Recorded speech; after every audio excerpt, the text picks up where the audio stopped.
I would look at the symptoms on my phone, and at the bottom would always be colorectal cancer. And I'm like, no, I'm still in my 20s. I'm invincible to that. That's for older people. So I went to Duke, and then they were like, well, your cancer spread and it's here and it's incurable, and you're going to be on these treatments for life, and you only got like a 15% chance to be alive in 5 years as of right now.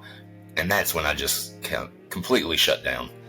And really the only reason I was doing treatments at that time was because I wanted to make it to age 30. Not for me, not for anybody other than to say bye to my friends and my family. Because I was like, okay, 30, that gives me two and a half years.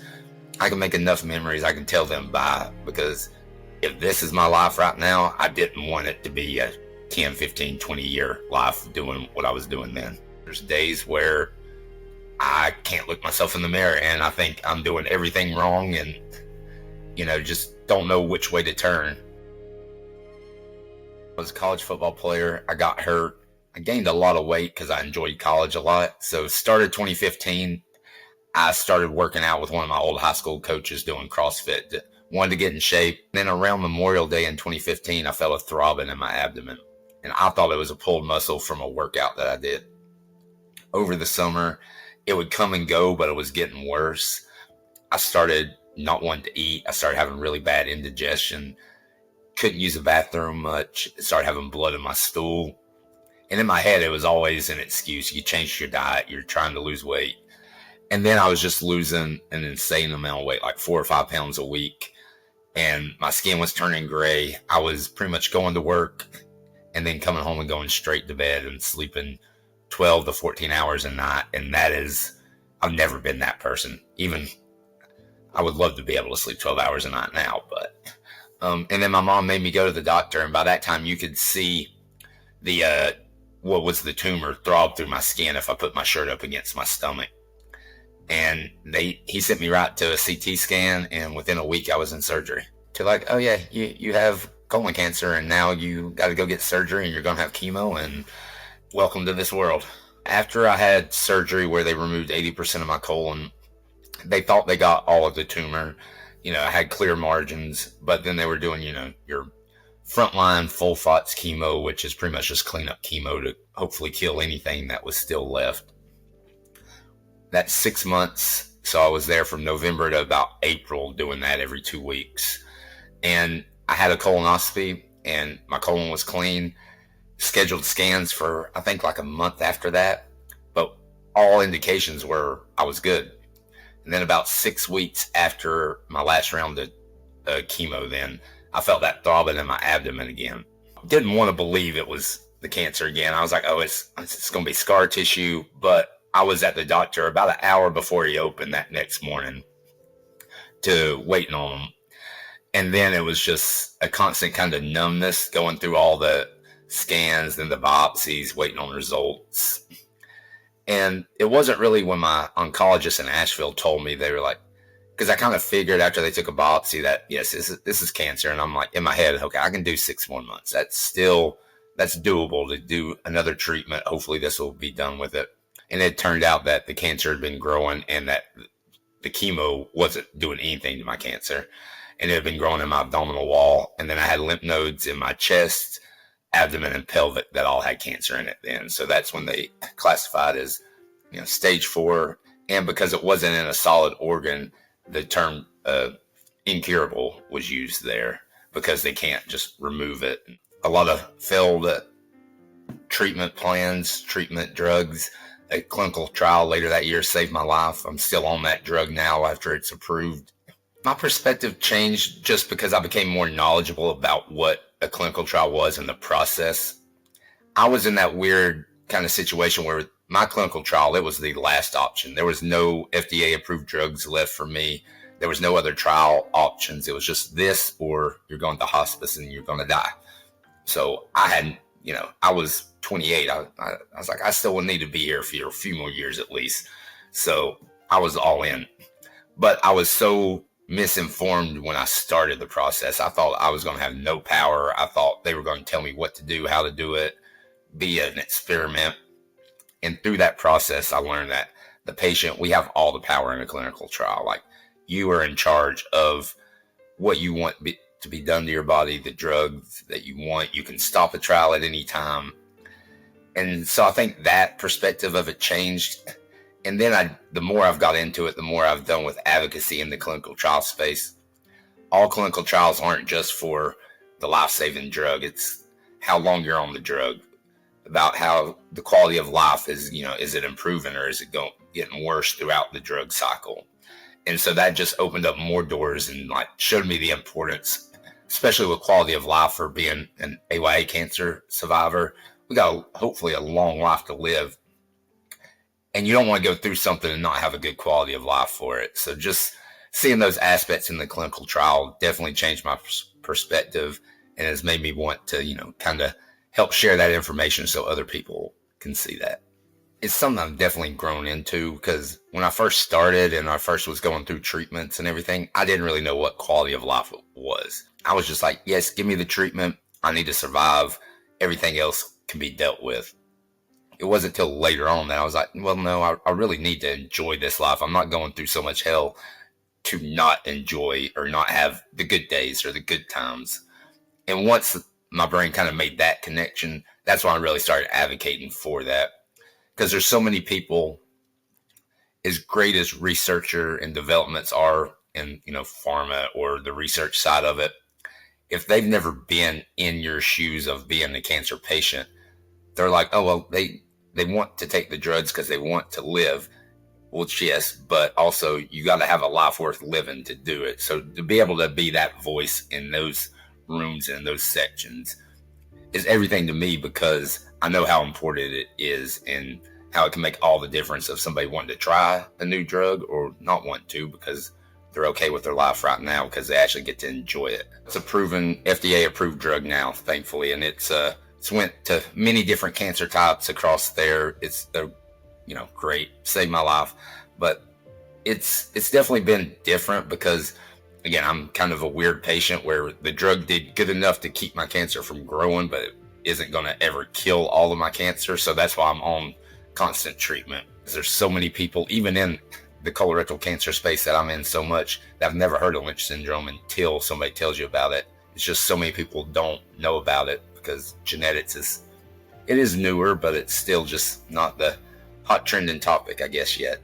That was, again, a shock because I live in a very small rural area. So the side of my family that I get it from, they had no idea. They were, very religious people. So, people passed away. It's, was supposed to happen.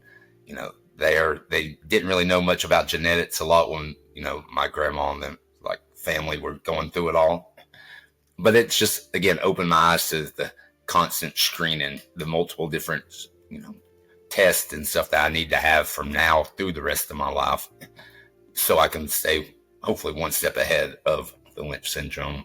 From all the treatments, the surgeries, I have a lot of scar tissue, but also I've developed kind of acute pancreatitis. And when I had an attack for that, it was throbbing and it felt, and it's kind of in the same area as where my first tumor was.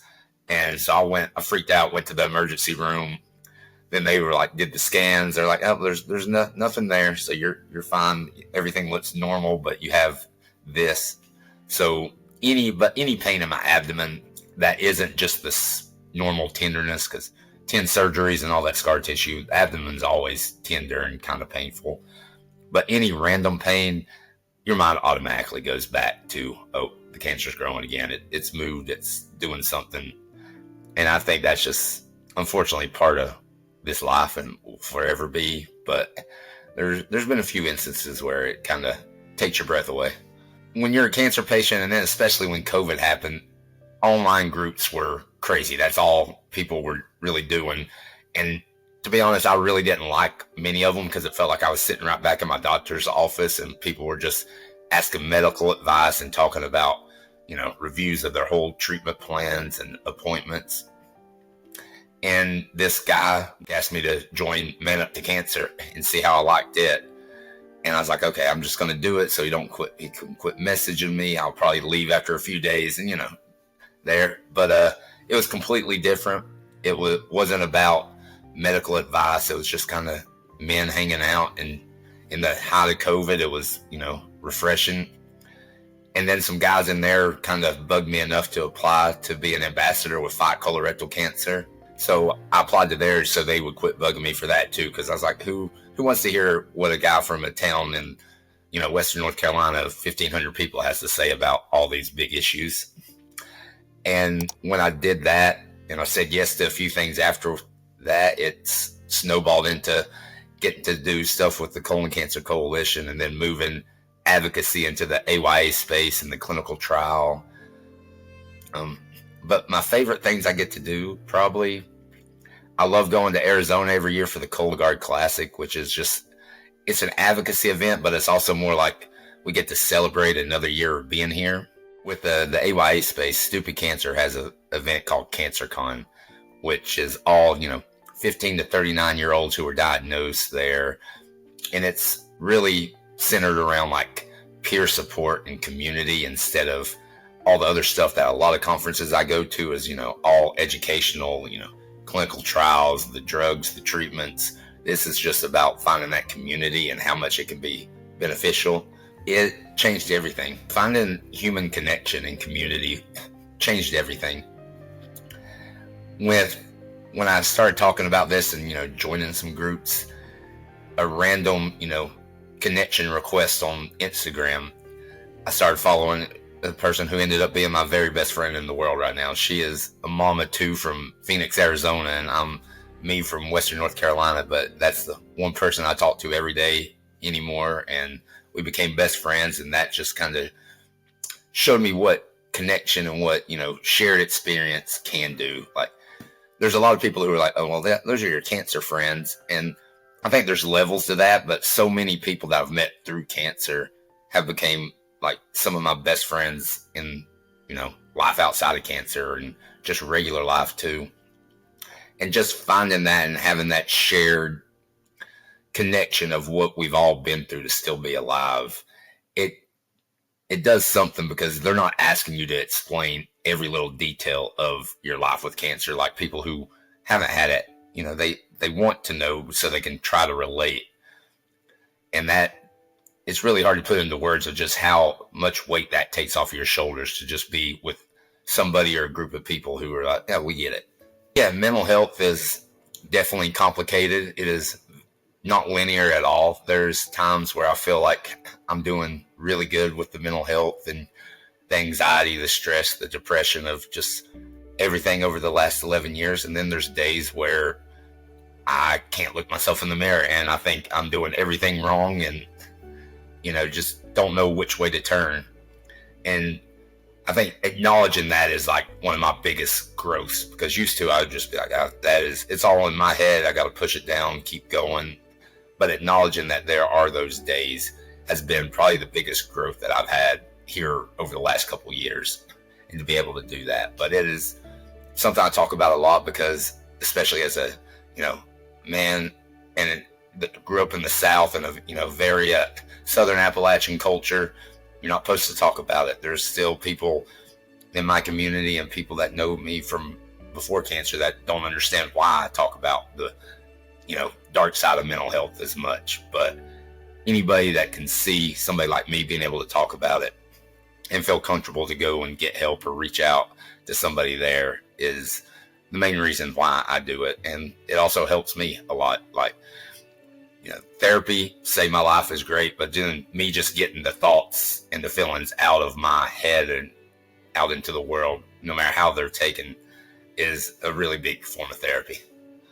As crazy as I think sometimes it sounds in my head, acknowledging the hard days and talking about it, especially like, with cancer, people call them their cancerversaries, or just dates that bring up the really hard moments of maybe a surgery, or maybe when your cancer came back, or, losing a cancer friend there, but not hiding away from them or shying away from them, and acknowledging it, talking about my thoughts and feelings on those issues has been a lot. And then just knowing that I have a bunch of friends who, they don't know exactly what I'm going through because we're all different, but they understand it. I say, we're all riding the same ride. We're just, different seats in different parts and different places, but we all have the same similar experience. So just knowing that there's people there that can listen and understand why I'm going through that has been the biggest thing. Survivorship to me is just me continuing to go through everything I have to keep living, and living in a way that I want to, where it's not dependent on, okay, the only thing I'm doing is treatment, recovering, go to treatment again. Yes, I have treatment every 21 days, and it's hard. It's probably the worst part of, I do it 17 times a year, 17 worst 3-day, 4-day stretches of the year. But then after that, I'm allowed to continue to live. And advocacy has brought a purpose into my life. And now, so survivorship to me is me chasing after that purpose and helping others through it. Getting cancer was the worst thing ever, and it's been some of the hardest things I've ever imagined. But now I get to use that and hopefully help the next generation not have to go through there. And that is the ultimate survivorship for me. It's weird as a cancer patient who's been through so much to say I'm very lucky, but I have a lot of friends who aren't here who the treatment didn't work for them or a trial didn't work for them. And I think that kind of goes hand in hand with me kind of finding my purpose in advocacy to honor those people and to, make that and make my story more of the norm than theirs. And I know that's what they would want. Still love pretty much any sport, football, basketball, just any athletic thing, as that was my whole life growing up. Played Division II college football for a few years, and was like my whole childhood was wrapped around football, basketball, running track. So anything with sports is great. And then just, I love traveling. I'm lucky I get to do it a lot with advocacy. Just went skydiving this past weekend, which was, a bucket list item. And I got to do it up in New Jersey, where when I was coming down, I got to see the skyline of New York City. So just trying to live life as much as I can is like the ultimate hobby. I want to try new things, want to go new places, and just, never say no.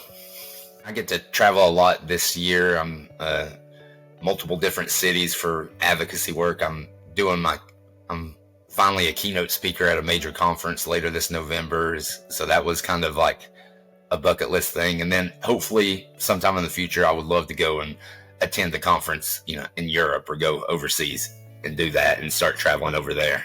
Me and my best friend, we actually talk about this quite a bit, because we were both like, when we became friends, now we look back and seeing what we both are doing now, we're like, man, that those people would never believe. And that was in 2021 for me.